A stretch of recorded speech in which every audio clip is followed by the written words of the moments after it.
सब पे नजर, अंदर की खबर।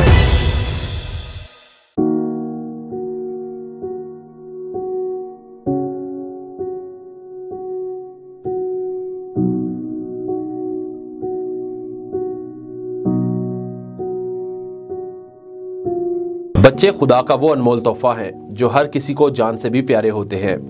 आज की इस वीडियो में एक ऐसे दिल दहला देने वाले वाकया के मुतालिक आपको आगाह करेंगे जिसमें घर में खेल खेल में बच्चे की जान चली जाती है।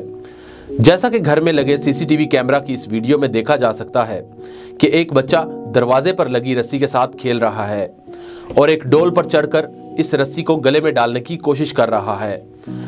2-3 दफा कोशिश करने के बाद आखिरकार वो इस रस्सी को गले में डाल लेता है और इतने में डोल भी उसके पांव के नीचे से निकल जाता है और वो रस्सी इस बच्चे के गले का फंदा बन जाती है।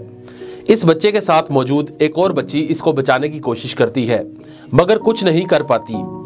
देखते ही देखते अगले पल में बच्चा बेजान हो जाता है। माँ बाहर आती है मगर तब तक बहुत देर हो चुकी होती है। वीडियो में देखा जा सकता है कि बच्चा किस तरह खेल खेल में अपनी मौत को आप गले लगा लेता है। इसीलिए आप सबसे गुजारिश है कि अपने अपने बच्चों को अकेला मत छोड़ें। बच्चों की हर एक सरगर्मी पर नजर रखें क्योंकि बच्चे को ऐसे कामों का नतीजा मालूम नहीं होता।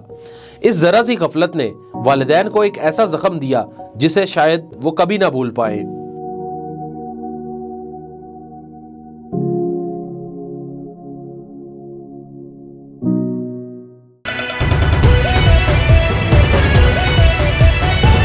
A1 TV, सब पे नजर, अंदर की खबर।